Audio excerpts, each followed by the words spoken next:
The first important current affair is what is UMANG, UMANG, Unified Mobile Application for New Age Governance. UMANG is Unified Mobile Application for New Age Governance. Prime Minister Modi launched UMANG to provide better services to the common man through ICT. As we all know, Digital India and ICT mode is very important today to connect with the people easily, and if we can provide better services to the people through ICT mechanism, transparency can be promoted, corruption can be reduced, accessibility can be increased, good governance can be supported properly. For that reason and to that end, UMANG app has been established and inaugurated by the Prime Minister Modi. 162 services were covered across 30 departments in Government of India. 162 services were covered across 30 departments in the Government of India.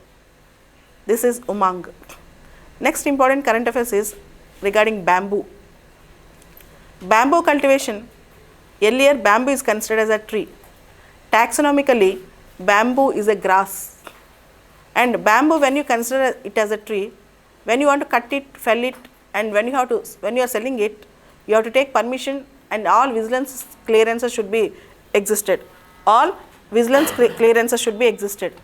And bamboo now is considered as non-forest product. Non-forest product.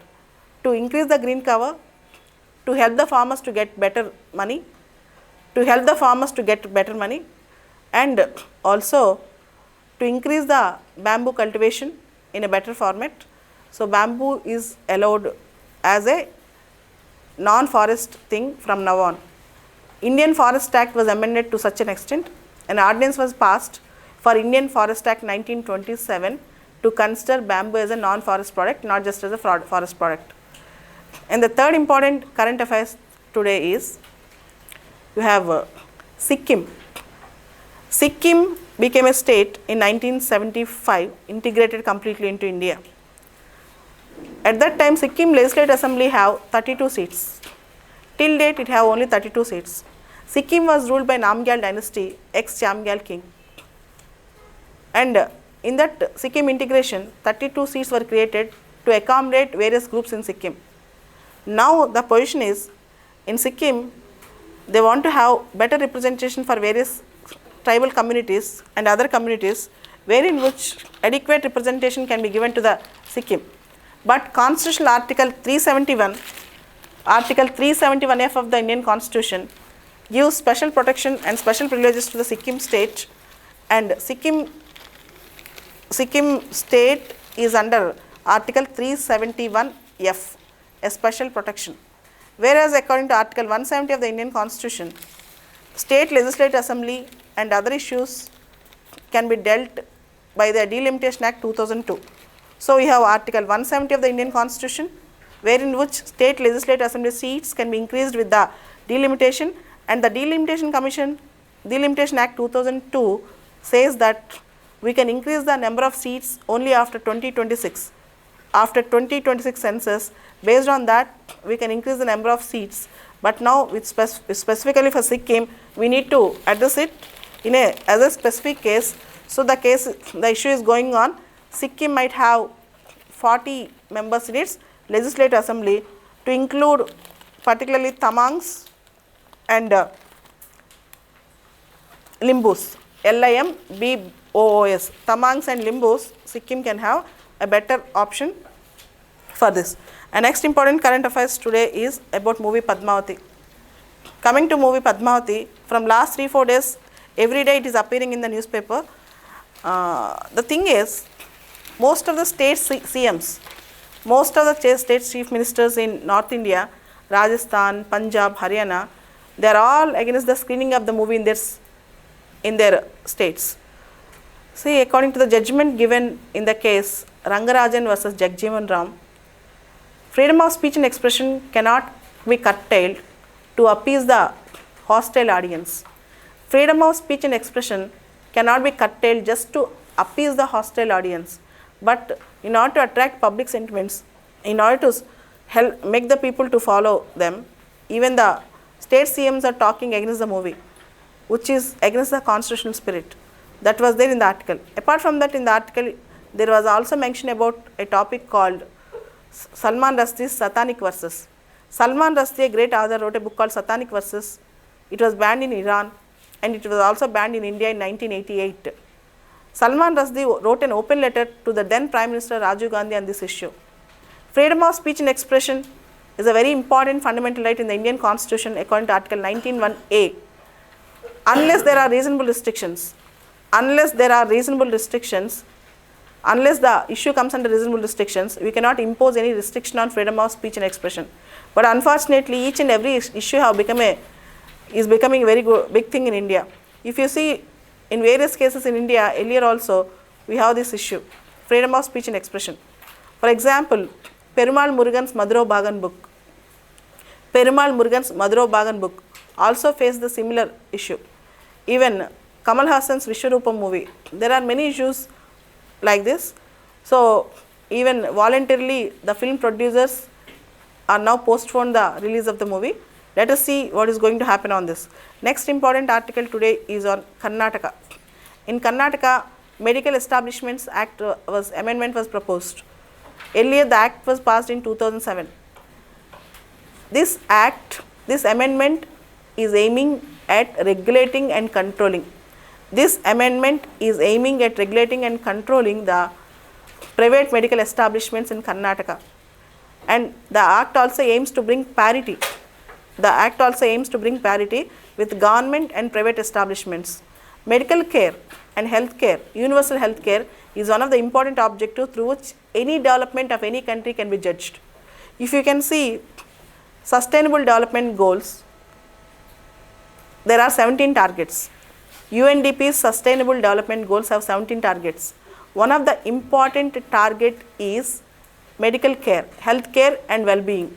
So unless you achieve this, you cannot see a developed country, at least a progressive country. So what we need is to have world-class, at least better governmental health care and also private health care parity with governmental health care. So it's good that Karnataka have this. And we also know that recently we have National Health Policy 2017. In March 2017, we have National Health Policy. Next year, you may get an essay or GS question on National Health Policy. Right now, we are spending around 1.4% of our GDP on health.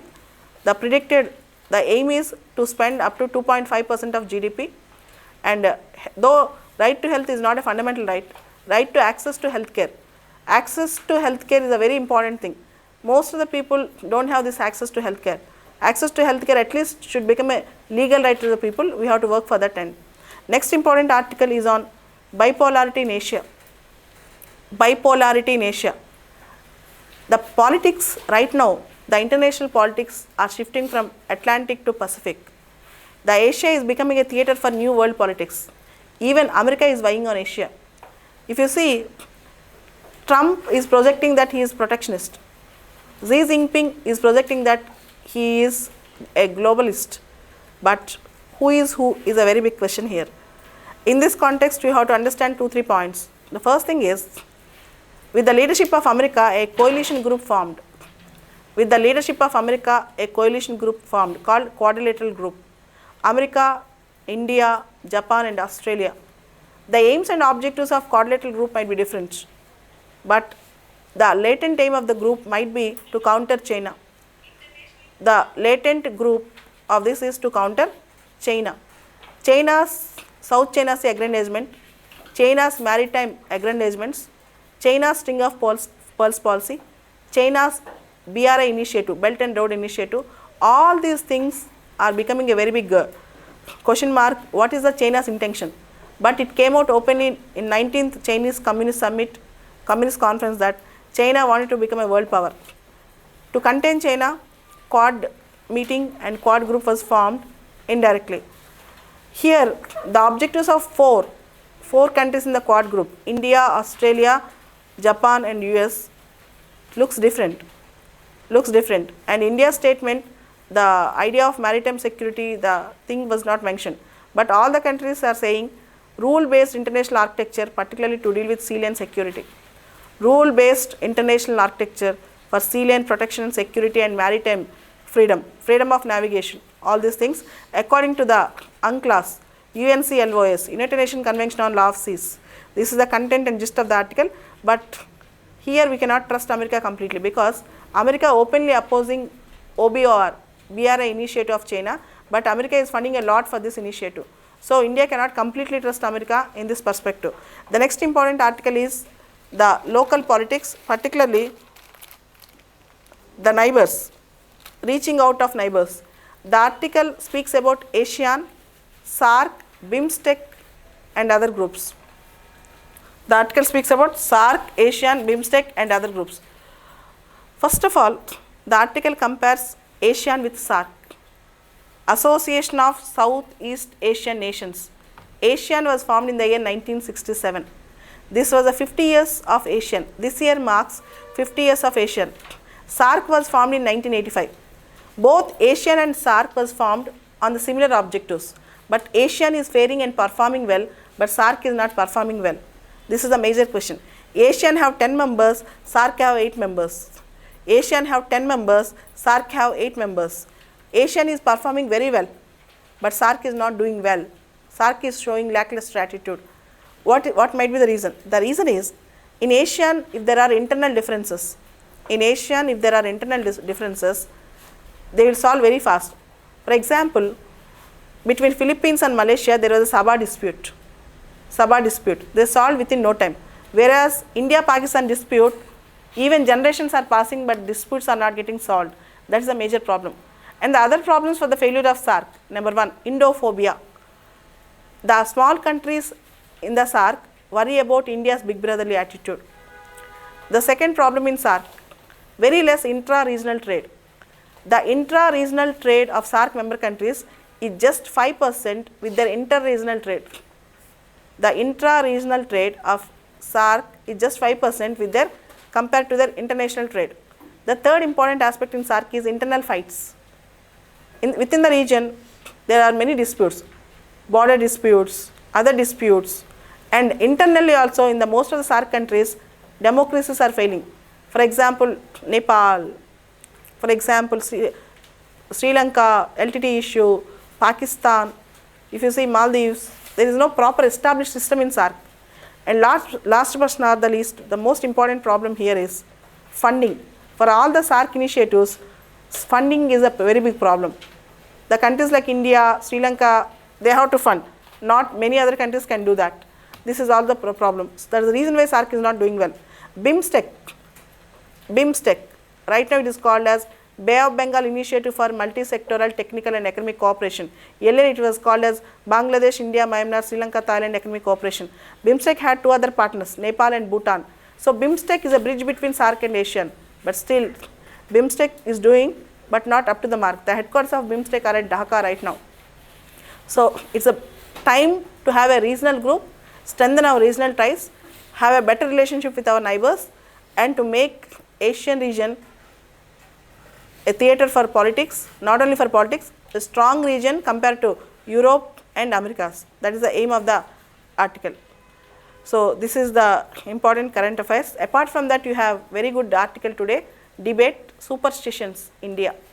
Superstitions and India.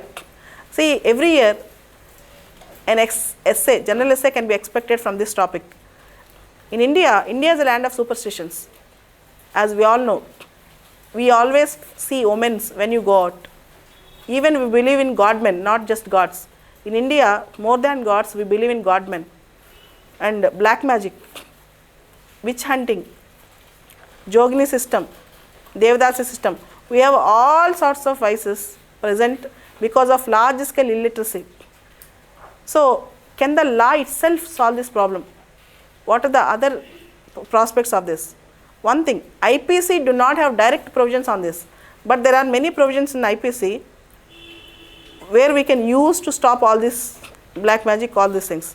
But still, if you make more and more laws, because if you see Maharashtra have a very good law, anti-superstition law. If you see Karnataka also started that law. We are seeing Dabolkar murder, Kalburgi murder, all those things. Can the law solve the problem? Laws might not solve the problem, but if laws exist, we can solve the problem in the long run. More than creating more and more laws, better to have effective use of and better implementation of laws. That might be a solution. And the second solution is, for all superstitions, the only solution is education, development and empowerment. A matured society will never have superstitions, but unfortunately, if you see Bihar, Chhattisgarh, Jharkhand, we can see more number of ladies practicing all these things. Unfortunately, in India, even the educated, even the government officers, politicians, going and prostrating before Babas. Once we stop this, we can, in the long run, we can end superstitions. Anyhow, change should come from the people within. We cannot expect the change overnight on these issues. So, kindly prepare for an essay on superstitions in India from the beginning. Even some say going to the temple is a superstition. So, there should be a difference between belief and superstition. We cannot equate everything with superstition. And we also know we have Article 51A, fundamental duty, to develop scientific temper, humanism, spirit of inquiry and reform. That also can be added in the article. Kindly prepare an essay on superstitions in India and what comes under superstitions, what will not come under superstition. For example, black cat. Once black cat comes, we think that it's a bad omen. Sometimes dreams coming reality.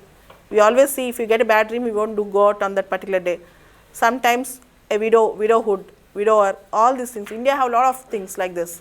Even children, all these things. So we have to do certain better things beyond that. And recently even the ladies are preponing or postponing their deliveries based on the timings and the stars. This was the scenario for India went to this extent. Even the educated most elitist ladies are also following this type of practices. We need to condemn this severely and what we need is a change. So kindly prepare an essay on this.